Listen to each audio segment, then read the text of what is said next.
Back in the 1930s, Puerto Rico Police Department didn't exist as we know it today. What existed instead was the Insular Police, created by the United States authorities after 1898 to replace the old Spanish militias. It was a kind of paramilitary force. Its role wasn't just to keep public order, it was also to watch over and silence Puerto Ricans who opposed the presence of the United States on the island. That's why the young people of the Nationalist Party called them the Occupation Army. These police officers received very little training and operated under few laws, which ensured they became an unjust system. In practice, they operated like an armed militia at the service of the United States and its private corporations on the island. It wasn't until 1952, with the creation of the Commonwealth of Puerto Rico, that the Puerto Rico Police was officially organized as we know it today, made up of Puerto Rican civilians and subject to local laws. To be a nationalist, according to the dictionary, literally means having a deep commitment to the defense of a country or nation's identity, culture, and sovereignty. Nationalism is the idea that every country or a nation has the right to govern itself and decide its own political destiny. According to this definition, a nationalist defends the cultural unity of their people, their language, their symbols, their traditions, and above all, their right to be free from control by a foreign country. Pedro Albizu Campos founded a political party based on these concepts, the Puerto Rican Nationalist Party. We may or may not agree with these ideals. For the nationalists, the United States was an invading power since 1898 that repressed culture and exploited Puerto Rico through private companies and imposed laws. The situation was also about cultural pride. The nationalists, who were ordinary people, had sought Puerto Rico's independence even before the arrival of the United States because they opposed colonialism.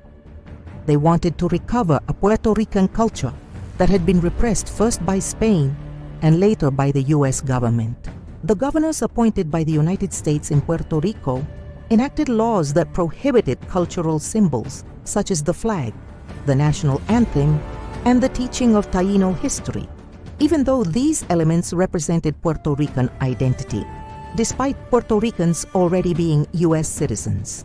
Puerto Ricans who were part of the Insular Police, lacking proper training, often speculated instead of carrying out thorough investigations, intended to exaggerate in their reports. They told the U.S. soldiers that the nationalists were paramilitaries, even though in reality they were not. The nationalists marched in simple clothing and carried the Puerto Rican flag, a symbol that was forbidden at the time. Pause the video on this image and read. Even today, in 2025, it is not possible to recreate how those students looked as they marched with the flag through the streets of the island. If you wish, you can find photographs on Google. In reality, they were about 20 people, most of them wearing white pants and black shirts.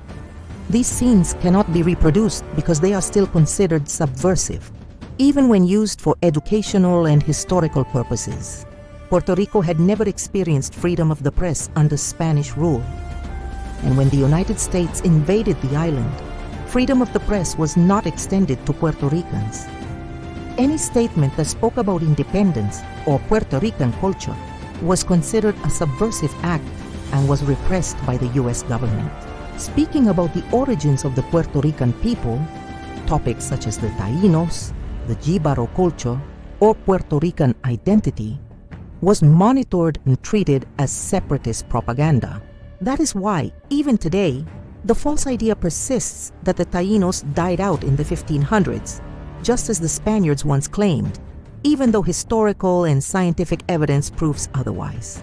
For if land is believed to have no indigenous people, it can be exploited commercially, since it is seen as having no historical or cultural value. The supposed death of the Taínos in 1500 was a myth created by the Spaniards to justify taking land and resources from Boricuas and handing them over to Spanish companies. And that narrative is still repeated today because it benefits those who have always exploited the island, the private companies. Here, bombing and other activities are allowed because it is assumed there are no possible archaeological sites to explore. and the land is seen as not needing protection. That is exactly what Spain did. By repeating, there are no Taínos since the 1500s, and the United States was repeating the same narrative. When the first newspapers, such as El Mundo and El Imparcial, were institutionalized, both largely helped promote the ideas of the U.S. government. In general, neither of the two newspapers had true investigative journalism. Rather, they were newspapers that repeated the narrative crafted by the U.S. press and acted as its mouthpieces, trying to convince Puerto Ricans that being patriotic was wrong, because patriots were labeled as subversive, and therefore American colonialism had to be accepted. The press in Puerto Rico and the United States began to repeat that narrative and label the Nationalist Party as an extremist group, calling its members black shirts and comparing them to violent groups in Europe. In reality, the Nationalist Party never had an arsenal seized, nor was any plan uncovered to take Puerto Rico by force. What they did have were self-defense groups, formed because the insular police harassed them simply for gathering to discuss the possibility of independence. Labeling them as paramilitaries was more a political strategy of criminalization, a tactic created by the government to justify actions against them and to present the idea that they were facing a dangerous armed movement, when in reality they were university students supporting rural jibaros, what we know as countrymen, who were exploited by sugar corporations that made them work without labor rights. They were university students and rural jibaros countrymen without military power, politically organized in defense of Puerto Rican sovereignty and identity. In Rio Piedras, near the university, there were conflicts with the insular police against young nationalists. This happened because the nationalists supported the sugarcane workers, who labored under inhumane conditions, without fair labor laws or rest hours, in three major U.S. sugar companies that exploited Puerto Rico's economy. The South Puerto Rico Sugar Company, located at the Central Aguirre in Salinas, was owned by U.S. bankers and industrialists, and disrespectfully spelled the name of Puerto Rico wrongfully intentionally. The Fajardo Sugar Company in Fajardo, founded by investors from New York and Boston, including the Luce family, who were linked to sugar enterprises in Florida and the East Coast. Lastly, the United Puerto Rican Sugar Company, based at the Central Guanica, another company disrespecting the name of Puerto Rico, owned by U.S. bankers and industrial capital tied to Wall Street. In 1930, these companies did not belong to Puerto Rican families, but to U.S. corporations based in New York, Boston, and New Jersey. The small farmers of the island became cane suppliers, while the profits and economic control went to the United States. When these companies went bankrupt, much of their land passed to the government of Puerto Rico, but it was not handed over clean. They return it as contaminated industrial wastelands, and they still like that to this day. When the workers of these companies organized sit-down strikes, Albizu Campos and the Young Nationalists supported them in their fight for better labor rights. The insular police would go to the cane fields and harshly repress both the university students and the workers in order to force them back to work. In this way, the insular police operated as a militia in service of U.S. corporations on the island, repressing citizens when they demanded political and labor rights, even when those demands were expressed peacefully. A clear example of this harassment took place at the University of Puerto Rico in Rio Piedras. There, the insular police intercepted a car in which 4 students linked to Albizu Campos's Nationalist Party were traveling. Ramones Pagan, 22 years old, who was a law student. Pedro Quiñones, 18 years old, who was a university student. Eduardo Rodriguez Vega, 21 years old, also a student. Lastly, Jose Santiago Barea, 23 years old, who was also a student. The young men were not armed. However, the police surrounded them and eliminated them at close range.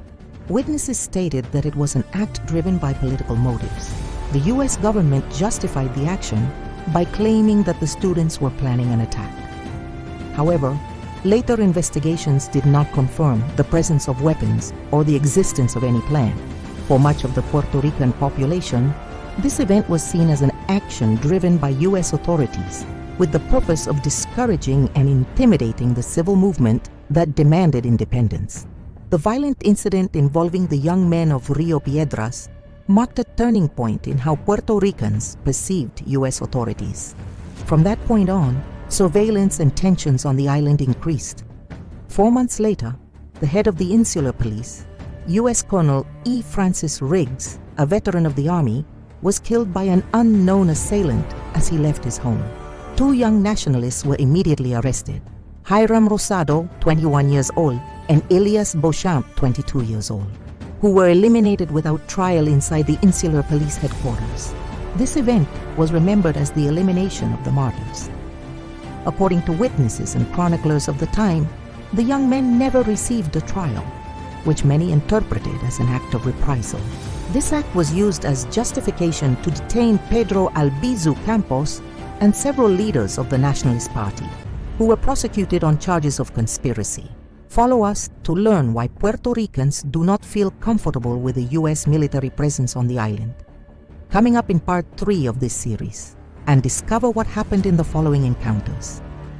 Because learning the true history of your island is part of your culture. This page has no political affiliation. The information presented is solely for educational purposes.